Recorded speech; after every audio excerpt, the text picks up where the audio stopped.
Hi and welcome to Yubnubbs guide to level 19 Twink Paladin healer. In this episode we are going to have a look at a couple of non-BoA non-account item sets. It will be a starter set and an advanced cross-faction set. To cut down on time, I will also jump cut this as much as possible because I don't want them to get like a half hour long. I will not go that in depth about the items. I won't go through quests and stuff like that. But there will be links to the items in the description, so you can see both item sets in the description. Originally it was going to be 3 item sets, however I realized that would just take too long, so I went with 2. It shouldn't be that hard to modify the last set so that it doesn't use cross-faction items anymore. I'm sure you can figure that one out. Anyway, so before we start, I'm pretty sure that there are some people that want to see the talents. So this is the build. This is the build right here. It's 5 in Spiritual Focus, 3 in Healing Light and 2 in Divine Intellect. So if you check the stats, this will actually do a little bit of difference. However, I do recommend this build right here. It's 5 in Spiritual Focus, 3 in Healing Light and 2 in Unyielding Faith. I think that this one has a little bit more survivability. When it comes to the glyphs, I took Glyph of Holy Light and Glyph of Lay on Hands. As professions, I went with herbalism and mining, so there won't be any engineering items in this set. And here it is, the first set. This is a starter set, it's something that you can build in a day. So this is something that you can start from and upgrade later on to build it into a more advanced set. The stats, however, are not that great. 1027 health is not that much, it's actually pretty little, so you do want to use consumables, pretty much anything that you can. Use a Ramsey Rum and a food buff, and hopefully you get a priest with fortitude and stuff like that. Do what you can to raise your stamina up, because you will be pretty squishy in the beginning. This set does, however, have plenty of mana. When I played, I felt that 1200 mana was the minimum. Over 1200 mana was okay, but I would never go under 1200 mana. So the mana in this set is okay. Anyway, you will find all the items in the description with links to OpenWoW. If you want to check them out, you can just check the description. So the first item is Violet Hat. It has 2 armor and you can buy it in Dalaran. 2 armor doesn't really do any difference, this is just a slot holder until we get Lucky Fishing Hat. Thick Bronze Necklace is made by Jewel Crafters. It's very easy to get. You can either get it cheap on Auction House or you can ask a Jewel Crafter. It gives 3 stamina. Some people prefer this over the Sentinel's Medallion. I'm unsure if it's actually better. That part is up to you. Talbar Mantle can be a little bit tricky to get. The quest chain starts with the glowing shard in the Wailing Caverns. It gives 30 armor, 3 stamina and 6 intellect. Spider Silk Drape is another crafted item. It's made by tailors. It has 21 armor, 4 stamina, 4 hit rating and 4 spell power. I put 70 armor on it because armor is our biggest defense. Toughened leather armor is another crafted item. It's made by leatherworkers. It's very easy to get, either at the auction house or just ask a leatherworker. It has 92 armor and 13 stamina, and I put +4 all stats on it. Crystalline Cuffs drops in Ragefire Chasm. It's a wrist with 15 armor, 2 intellect, 2 spirit and 4 spell power. This is by far not the best bracers in the game, however, this early on, getting an upgrade will actually be very hard and it may take you a long time to get an upgrade. So you might be stuck with this for quite some time, and that's also why I put +15 spell power on them. I don't think that you should hold back on the enchants. However, if you do know that you are going to get an upgrade soon, then don't waste a +15 spell power on enchant on these bracers. But if you don't know, then you might actually be stuck with this for a very long time. Gold Flecked Gloves is very easy to get. It drops in Dead Mines. It has 25 armor, 6 intellect and 7 spell power, and I put 16 spell power on them. Girdle of the Blind Watcher drops in Shadowfang Keep. It has 54 armor, 7 stamina and 8 intellect, so the stats are pretty good for paladins. This is not the best belt that you can get, but it's easy to get. Darkweave Breeches. This is a world drop item, however it's pretty common, so you should be able to find it on the auction house. When I farmed the Stockades and Black Phantom Depths, I got plenty of these. Anyway, they have 35 armor, 4 stamina, 7 intellect and 6 spirit, so the stats are pretty good for Paladin even though it's cloth. And I put heavy armor kit on it. If you do want a heavy armor kit on an item, then you have to put it on before you give it to your Twink. So to not waste armor, put the heavy armor kit on before you actually equip the item on your Twink. Spider Silk Boots is another crafted item made by tailors. Once again, they usually wanted to get the Spider Silk. It has 29 armor, 4 stamina, 4 intellect and 8 spell power. This is probably the best boots in the game for casters. Maybe not paladins, but casters in general. So this is a very popular item and it will go pretty high on the auction house. I put minor speed increase on them, which increases your run speed by 8. If I was a hunter, I would probably take something different. But as a healer, I think the faster you run, the better. The first ring is Lore Keeper's Ring, and it's the PvP ring. It gives 2 stamina, 5 spell power and 3 mana. And if you are going to faction change, make sure that you pick up the Horde's counterpart, or if you're Horde, pick up the Alliance one. The Horde ones is the Advisor's Ring. And I remember that when I played on Molten, you could vote for the opposite side's ring. And you could actually use both at the same time. And I think that that is the best combination. However, on this server here, I can't equip both. So I went with Seal of Ruin as the second ring. It has 3 strength, 3 agility, 4 stamina, 4 intellect and 3 spirit. The Horde counterpart is Seal of Sylvanas. However, I think that the stats on Seal of Ruin is a lot better for paladins. As a main hand, I took Smite's Reaver, and this was probably the hardest choice here.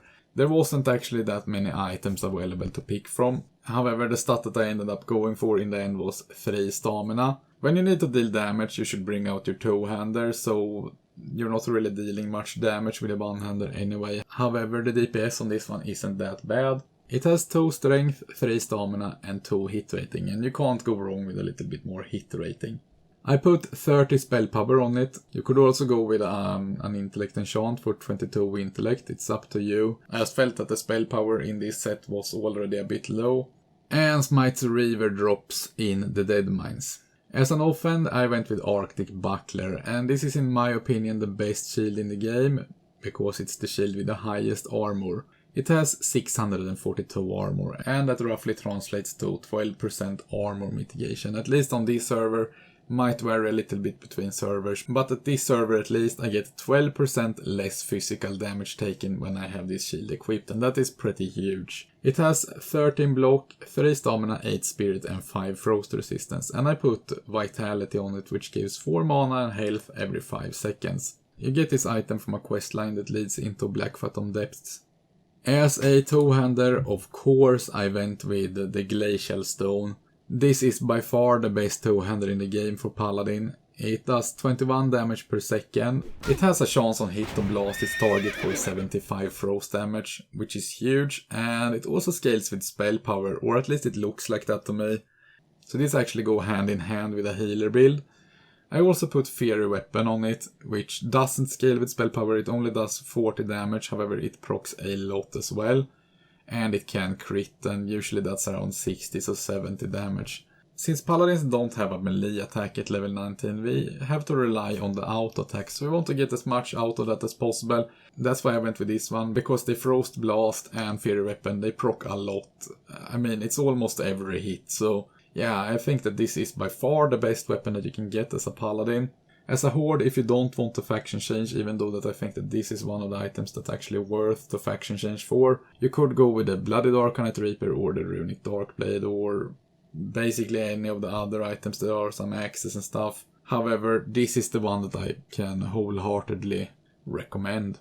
So that's about it for the starter set. Let's have a look at the advanced set. And that should be this one here. So this is the best I could build without buying on account items. It has 1347 health and 1220 mana. And as I said earlier, I would never go under 1200 mana. It has a decent amount of spell power. I don't think that spell power is the most important stat for Paladin. Well, it's one of the most important stats. However, as long as you stay around 100, you're fine. It also has quite high armor, and this is with the Devotion Aura. 45.9% armor mitigation. This is a cross-faction set and it will be very, very hard to get. The first item is Lucky Fishing Hat, and I don't really have to talk more about that one. It gives 15 stamina, just get the Lucky Fishing Hat. It might take some time, but it's well worth it. Sentinel's Medallion is the PvP amulet, and we pretty much only have 2 amulets to pick from, and that's the thick bronze necklace and this one. I think that the Sentinel's Medallion is slightly better. It's just 10 hit points less than the thick bronze necklace. It gives 6 agility, which in return gives you 0.8% melee critical hit chance, 0.7% dodge and 12 armor. I think that's a little bit better than 10 hit points, but it's really up to you in the end. And once again, it's the Talbar Mantle, so I don't really have to go through this one again. It gives 3 stamina and 6 intellect. Tamaltus Cloak of the Sorcerer is the first bag reward item in this set. You get it in the bags that you get from doing random dungeons. It has 21 armor, 6 stamina, 4 intellect and 4 spell power, so it's a great cloak. And of course I put 70 armor on it. Inferno Robe comes from a quest in Tarren Mill. It's only available to Horde, so you will have to faction change to get this. However, I think this is one of the items that's really worth faction changing to get. It has 53 armor and 19 spell power. That is quite a lot of spell power right there. However, the really good part about this item is that it's item level 40, which means that you can put +6 all stats on it, and that is pretty good actually. If you plan on faction changing, do not forget to pick this one up. Defender Braces of Healing. This is a very rare item. It's a world drop. I believe that +6 spell power was the highest. I don't remember if there was +7. I think that +6 was the highest. So it gives 76 armor and 6 spell power, and of course it's the armor that we want. There are a few other ones as well, like Defender Braces of Eagle. I really wanted to get above 100 spell power here, so I went with this one to balance it out a bit. And I put +15 spell power on it, so it gives 21 spell power in total, which is quite a lot. Defender Gauntlets of the Eagle is also very hard to get. It have 110 armor, so once again very high armor, 4 intellect and 4 stamina. So these stats are pretty good for a paladin, and I put +16 spell power on it. Earthbound Girdle of the Sorcerer is the best belt for paladins at level 19. It's a bag reward item, so you will have to do random dungeons for it. And in my experience, this is probably the item that has the lowest drop rate in that damned bag. This is so hard to get. It has 113 armor, 7 stamina, 5 intellect and 6 spell power, and it's far from easy to get. I farmed so long for this one. Grunt's Legguards of the Eagle is another really rare item. It has 157 armor, 5 intellect and 5 stamina, and of course I put a heavy armor kit on it. Put your heavy armor kit on before you give it to a Twink. I do see people running around with a medium armor kit, and sure, it's not that much of a difference. However, you are wasting armor, and we want as much armor as we can possibly get. Defender Boots of the Eagle. Once again, a very rare item. And when I say very rare, I mean that I think I found 3 of this when I farmed Stockades and Black Phantom Depths during an entire year. This is so hard to get. If you find this one, hang on to it. It has 122 armor, 4 intellect and 4 stamina. And once again, it's the armor that we want. We want as much armor as possible to get as much armor mitigation as possible.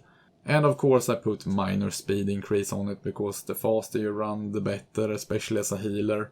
The first ring again is Lorekeeper's Ring, and I'd say the same advice again as I said in the last set. If you can get Advisor's Ring as well, try if you can use both at the same time. I'd really recommend using both Lorekeeper's Ring and Advisor's Ring if you can. However, on this server it's not possible. Lorekeeper's Ring have 2 stamina, 5 spell power and restores 3 mana per 5 seconds.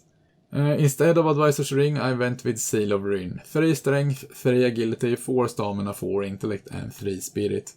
And as you can see here, we have 2 Arena Grandmaster. Since this is taking Warmane Lordaeron into account, this is going to be hell to get. I can tell that already. This is going to be damn hard to get, but if you can, it's definitely the best combination. If you were an engineer, you could go with some other trinkets, however, I don't have engineering. If you don't play as a human, then you might want to switch one out for a PvP trinket. Arena Grandmaster gives 12 stamina and has a use which is absorb 750 to 1200 damage. It lasts 20 seconds and have a 15-minute cooldown. Of course, they do share cooldowns, so if you use one, the other one will also get on cooldown. This will be very, very hard to get. And especially now when everyone actually have to get it in the Gurubashi Arena, which I did on retail, and I'd rather not do that again, to be honest. As a main hander, I went with Gold Hammer of the Sun, and this was a really hard choice. You can actually pick whatever the hell you want as a main hand in these sets. It seems like it doesn't really do much of a difference. Take whatever you like. I just went with this one because it has the correct stats for Paladin. It's still 3 stats. So I went from 3 stamina to 1 spell power, 1 stamina and 1 intellect. And at least it's the correct stats. It's just not that many of them. It does 9.2 damage per second, so don't expect to kill anyone with it. That will probably not happen. And it's pretty hard to get actually. It drops from a rare mob in Ghostlands, so as an alliance this will be pretty hard to get. Yeah, this was a little bit tricky. I couldn't really find anything better. Take what the hell you want actually. I don't think the one-hander matters in this case. But I put plus 30 spell power on it. You could also go with an intellect enchant, however I felt that I already had enough mana. And I wanted to get as much spell power as possible. The offhand once again is Arctic Buckler, so I'm not going to go through that. It gives 640 armor, 13 block, 3 stamina, 8 spirit and 5 frost resistance. And I do have vitality on it, which gives 4 mana and health every 5 seconds. This is a great shield. You could also go with Dead Skull Shield if you're faction change or if you're Horde. However, I usually end up using the Arctic Buckler anyway because of the armor. So if you take the Runic Darkblade or if you take the Dead Skull Shield when you do the Battleful Heal spread is up to you. I've tried out both, and if you're going to go with a stamina build you probably want the Dead Skull Shield instead. Of course, as a two-hander I went with Glacial Stone again. This is by far the best weapon that you can get as a paladin in my experience. I've tried a lot of different weapons, pretty much everything, and this is just the best one from my experience. And we already went through this one, but it does 21 damage per second. It has a chance on hit to blast its target for 75 frost damage. And I believe that scales with spell power, at least that's what it looks like. It procs quite a lot. I also put Fiery Weapon on it once again, which also proc a lot and does 40 damage. Fiery Weapon doesn't scale with spell power. Anyway, I hope that you enjoyed this episode and maybe even learned something. In the next episode we are going to have a look at bind on account item sets. It will also be 2 sets, a starter set and a cross-faction set. Thank you for watching and see you next time.